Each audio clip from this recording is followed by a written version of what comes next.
Pak Archandra sendiri kan juga merupakan salah satu tokoh ya dalam industri migas di tanah air begitu ya. Kita juga ketahui begitu bahwa sudah ada gebrakan-gebrakan yang Anda lakukan sebelumnya begitu. Ketika kita compare ya mungkin industri migas dengan hilirisasi mineral, minerba dan lain sebagainya begitu. Ini memang cukup berbeda sebetulnya. Tapi mungkin ketika ada yang bisa dipelajari begitu ya dari industri mineral ini sendiri, dari industri migas begitu, apa yang mungkin bisa dipelajari dan bisa diterapkan dengan baik begitu untuk hilirisasi ke depannya? Ya, konsep-konsep bagi hasil, konsep-konsep konsesi. Dulu itu tambang-tambang besar itu dikelola dengan konsep konsesi. Ya. Di konsesi itu mungkin ada royalti dan lain-lain, ya, pajak dan royalti. Nah, konsep setelah tahun 70-an mungkin ya, itu muncul konsepnya adalah pemberian izin, kontrak. Ya. Seperti production sharing kontrak kita di oil and gas, ya kan? Kemudian muncul lagi kombinasi antara royalti dan cost recovery dan lain-lain. Mungkin ada yang dinamakan dengan FTP dan lain-lain ya dalam konsep bagi hasil tersebut. Apapun konsepnya, ya, selama kita paham bahwa sebuah fiscal system yang kita anut atau yang kita tawarkan itu mengikuti zamannya. Ya. Kalau di negara lain mengikuti fiscal regime yang atraktif, ya. Mungkin tidak lagi berbasis misalnya konsesi, tapi sudah berupa izin, mampu nggak kita mengadopt sistem itu, sehingga kita bisa disejajarkan atau paling tidak investor akan bisa membandingkan secara apple to apple. Ya. Ya, jadi penting sekali apakah fiscal regime yang kita tawarkan mengikuti zamannya, mampu bersaing dengan negara lain yang juga ingin menarik investasi.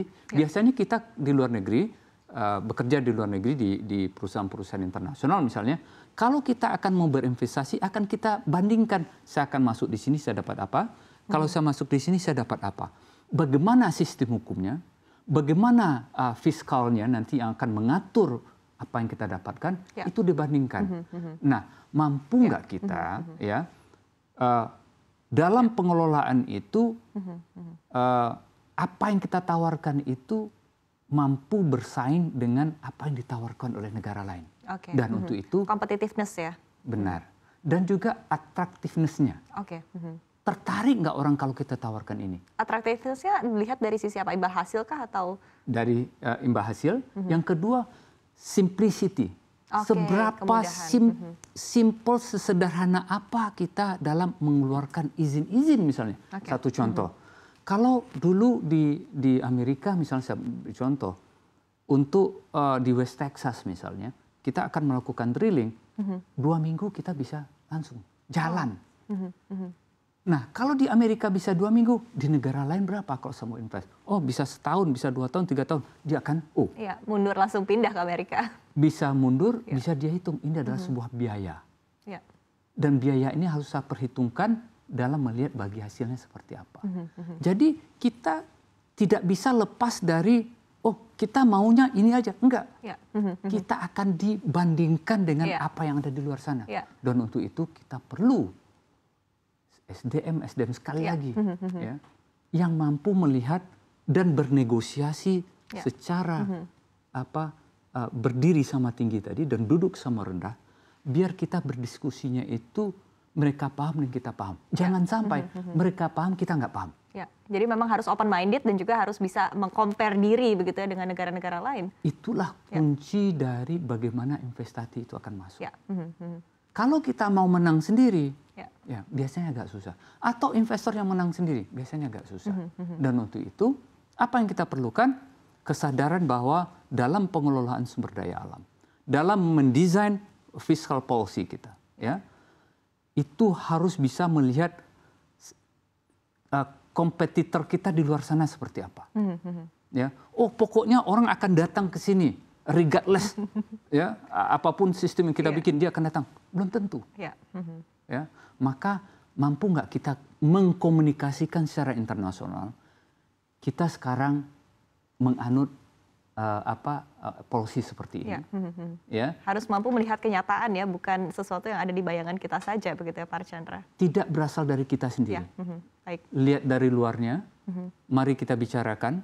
Kalau ada yang perlu diubah, kita bandingkan. Baik. Nah, mungkin overall ya, sebelum kita menutup sesi diskusi kita sore hari ini Pak Archandra, begitu ya, mungkin evaluasi sedikit begitu dari pemerintahan yang saat ini, kemudian juga ekspektasi ya untuk pemerintahan di masa yang akan datang. Karena ketika kita melihat ini cukup challenging Pak Archandra ya. Kita dalam fase transisi energi, kita lihat juga kebutuhan kita akan minyak dan gas juga sebetulnya masih cukup tinggi, tapi lifting kita juga terus berkurang. Kemudian di satu sisi juga kita harus memiliki capital yang cukup besar begitu untuk kita mengelola sesuatu yang baru, sesuatu yang memang masih kita godok bersama begitu, sehingga balancing juga perlu, strategi yang tepat juga perlu begitu. Nah, seperti apa mungkin saran dan juga masukan dari Anda untuk pemerintahan yang akan datang? Memang berharap ya, saya berharap bahwa pengelolaan sumber daya alam manusia itu, sumber daya alam itu harus berkeadilan. Ya, seperti yang selalu saya sama Pak Jonan sampaikan, adil buat negara ini, adil buat investor. Ya, mencari temu keadilan itulah fungsi kita di policy maker, merancang sebuah policy di mana policy tersebut ya bagi investor ya ini adil. Bagi negara, karena di belakang kita ada 280 juta orang. Ya, yang mungkin bergantung dari hasil alam ini. Maka di saat itulah ya kita berharap proses ini dilakukan dengan transparan, accountable, dan berpihak kepada apa? Masyarakat. Ya. Kita adalah mungkin ya dalam hal ini melihat bahwa masyarakat itu bukan objek, tapi mereka adalah pemilik dari kekayaan alam tersebut.